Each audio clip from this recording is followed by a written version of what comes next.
जय हिंद दोस्तों। आज के इस वीडियो में हम लोग देखेंगे क्लास 10 के सोशल साइंस का वीवीआई ऑब्जेक्टिव प्रश्न जो बिहार बोर्ड मैट्रिक परीक्षा 2024 के लिए बहुत महत्वपूर्ण है। तो चलिए वीडियो को शुरू करते हैं। तो हमारा सबसे पहला प्रश्न है, आधुनिक युग में अर्थव्यवस्था के क्षेत्र में होने वाली सबसे बड़ी क्रांति कौन सी थी? सबसे बड़ी क्रांति कौन सी थी? तो इसका सही आंसर होगा वाणिज्य क्रांति। वाणिज्य क्रांति थी। अगला प्रश्न है, भूमंडलीकरण की शुरुआत किस दशक में हुई थी? भूमंडलीकरण की शुरुआत किस दशक में हुई थी? तो इसका सही आंसर होगा 1990 के दशक में भूमंडलीकरण की शुरुआत की गई थी।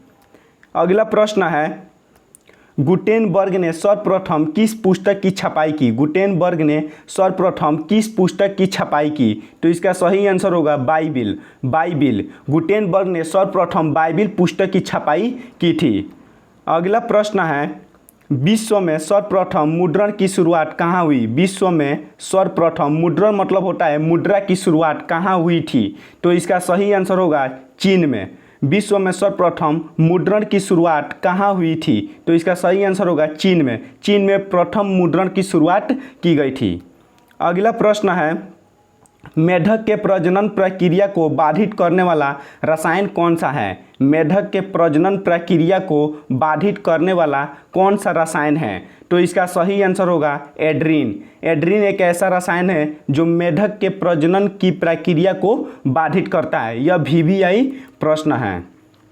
अगला प्रश्न है, बिहार में अति जल दोहन से भूमिगत जल में किस तत्व का संकेंद्रण बढ़ा है? बिहार में अति जल दोहन से भूमिगत जल में किस तत्व का संकेंद्रण बढ़ा है? तो इसका सही आंसर होगा आर्सेनिक का। आर्सेनिक का बढ़ा है? संकेंद्रण बढ़ गया है। अगला प्रश्न है, संविधान की धारा 21 का संबंध है। संविधान की धारा 21 का संबंध है। तो इसका सही आंसर होगा वन्य जीवों तथा प्राकृतिक संसाधनों के संरक्षण से। संविधान की धारा 21 का संबंध किसके हैं? वन्य जीवों तथा प्राकृतिक संसाधन के संरक्षण से। Option number A correct answer है। अगला प्रश्न है, बिहार में कितने प्रतिशत भौगोलिक क्षेत्रों में वन का फैलाव है? बिहार में कितने प्रतिशत भौगोलिक क्षेत्रों में वन का फैलाव है? तो इसका सही आंसर होगा 7%। 7% में वन का फैलाव है। अगला प्रश्न है, एल्युमिनियम बनाने के लिए किस खनिज की आवश्यकता पड़ती है? एल्युमिनियम बनाने के लिए किस खनिज की आवश्यकता पड़ती है? तो इसका सही आंसर होगा बॉक्साइट। एल्युमिनियम बनाने के लिए किस खनिज की आवश्यकता पड़ती है? तो इसका सही आंसर होगा बॉक्साइट। यह भी वीवीआई प्रश्न है, इसको आप लोग नोट करते चलिएगा।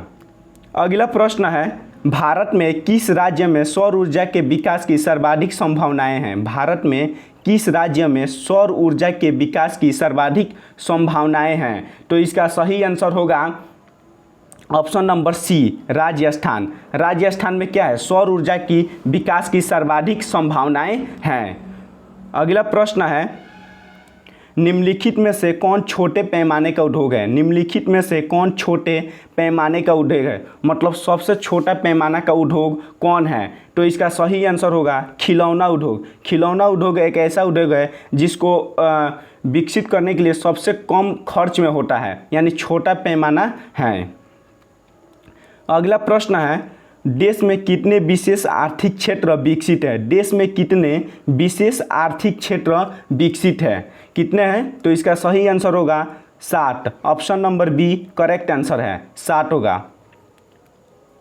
अगला प्रश्न है, बिहार की सीमा में रेल मार्ग की कुल लंबाई कितनी है? बिहार की सीमा में रेल मार्ग की कुल लंबाई कितनी है? मतलब बिहार का जो सीमा है इसमें रेल मार्ग की कुल लंबाई कितनी है? तो इसका सही आंसर होगा option number A correct answer 6283 kilometre. 6283 kilometre Bihar में रेल मार्ग की लंबाई है। अगला प्रश्न है, तल चिन्ह की सहायता से किसी स्थान विशेष की मापी गई ऊंचाई को क्या कहा जाता है? तल चिन्ह के सहायता से किसी स्थान विशेष की मापी गई ऊंचाई को क्या कहा जाता है? तो इसका सही आंसर होगा स्थानिक ऊंचाई। क्या कहा जाता है? स्थानिक ऊंचाई। अगला प्रश्न है, जब हम लैंगिक विभाजन की बात करते हैं तो हमारा अभिप्राय होता है, जब हम लैंगिक विभाजन की बात करते हैं तो हमारा अभिप्राय होता है। तो इसका सही आंसर होगा ऑप्शन नंबर बी, समाज द्वारा स्त्रियों और पुरुषों को दी गई असमान भूमिकाएं। लैंगिक जनन में होता है महिला और पुरुष के बीच में की गई भेदभाव। तो इसका अभिप्राय क्या होगा, समाज द्वारा स्त्रियों और पुरुषों को दी गई असमान भूमिकाएं। समाज में स्त्री और पुरुषों को अलग अलग भूमिका दिया जाता है, असमान भूमिका दिया जाता है। अगला प्रश्न है, भारतीय संविधान के बारे में इनमें से कौन सा कथन सही है। भारतीय संविधान के बारे में इनमें से कौन सा कथन सही है। यह VVI प्रश्न, इसको आप लोग रट लीजिएगा। यह 2024 में पूछेगा तो पूछेगा, 100% गारंटी है। तो इसका सही आंसर होगा ऑप्शन नंबर ए, यह धर्म के आधार पर भेदभाव का मनाही करता है। यह धर्म के आधार पर भेदभाव की मनाही करता है। मतलब संविधान में लिखा गया है कि भेदभाव धर्म के आधार पर नहीं करना है। अगला प्रश्न है, सत्ता में साझेदारी सही है क्योंकि। सत्ता में साझेदारी सही है क्योंकि। इसका सही आंसर होगा विभिन्न समुदायों के बीच टकराव कम करती है। सत्ता में साझेदारी सही है क्योंकि विभिन्न समुदायों के बीच टकराव को क्या करती है, कम करती है, इसीलिए सत्ता में साझेदारी सही है।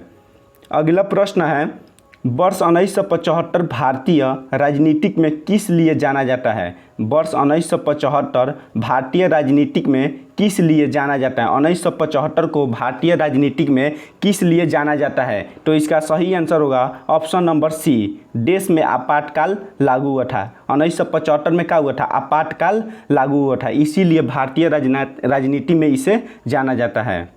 अगला प्रश्न है, बिहार में संपूर्ण क्रांति का नेतृत्व निम्नलिखित में किसने किया।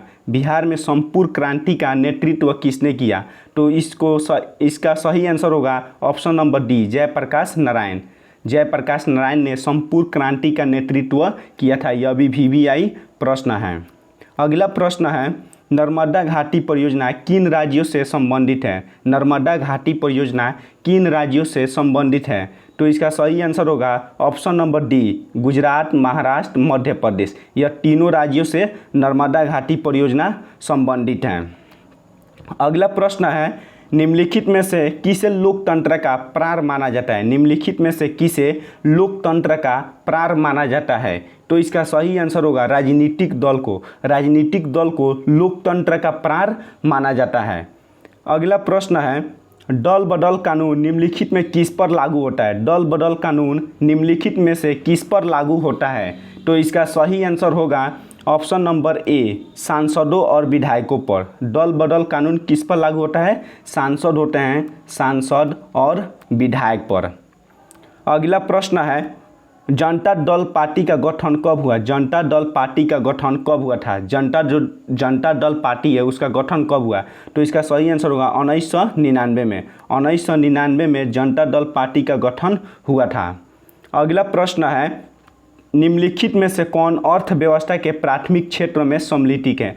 निम्नलिखित में से कौन अर्थव्यवस्था के प्राथमिक क्षेत्र में सम्मिलित है। तो इसका सही आंसर होगा ऑप्शन नंबर बी, कृषि क्षेत्र। कृषि क्षेत्र क्या है, अर्थव्यवस्था के प्राथमिक क्षेत्र में सम्मिलित है। प्राथमिक क्षेत्र में क्या आता है, कृषि आता है। अगला प्रश्न है, जिस देश की प्रति व्यक्ति आय अधिक होती है वह देश कहलाता है। जिस देश की प्रति व्यक्ति आय अधिक होती है वह देश कहलाता है। तो इसका सही आंसर होगा विकसित देश कहलाएगा। जिस देश की प्रति व्यक्ति आय अधिक होगी वह देश विकसित देश कहलाएगा। अगला प्रश्न है, बिहार के किस जिले की प्रति व्यक्ति आय सर्वाधिक है। बिहार के किस जिले की प्रति व्यक्ति आय सर्वाधिक है। तो इसका सही आंसर होगा option number A, Patna. Bihar के किस जिले की प्रति व्यक्ति आय सर्वाधिक है, पटना सही आंसर होगा। यह भी VVI प्रश्न है, इसको भी आप लोग रट लीजिएगा। अगला प्रश्न है, भारत का केंद्रीय बैंक कौन सा है। भारत का केंद्रीय बैंक कौन सा है। तो इसका सही आंसर होगा reserve bank of India. Reserve bank of India Bharat का केंद्रीय बैंक है। अगला प्रश्न है, व्यावसायिक बैंकों का सर्वप्रथम राष्ट्रीयकरण कब किया गया था। जो व्यावसायिक बैंक है उसका राष्ट्रीयकरण सबसे पहले कब किया गया था। तो इसका सही आंसर होगा ऑप्शन नंबर सी, 1969 में। 1969 में व्यावसायिक बैंक का राष्ट्रीयकरण किया गया था। अगला प्रश्न है, ऊर्जा के मुख्य स्रोत क्या है। ऊर्जा के मुख्य स्रोत क्या है। तो इसका सही आंसर होगा ऑप्शन नंबर ए, ऊर्जा का मुख्य स्रोत क्या है? कोयला।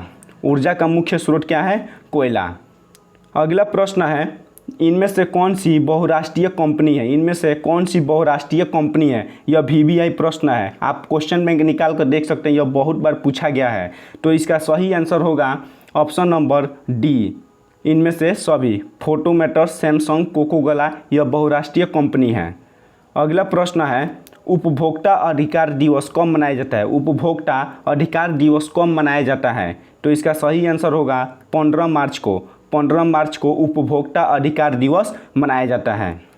हमारा सबसे अंतिम प्रश्न है, यदि किसी वस्तु या सेवा का मूल्य 20 लाख से अधिक हो तथा 1 करोड़ से कम हो तो उपभोक्ता कहाँ शिकायत कर सकता है? तो इसका सही आंसर होगा राज्य आयोग में। कहाँ शिकायत कर सकता है? राज्य आयोग में। तो दोस्तों आज के इस वीडियो में हम लोग देखे हैं क्लास 10 के सोशल साइंस का बहुत MCQ ऑब्जेक्टिव क्वेश्चन।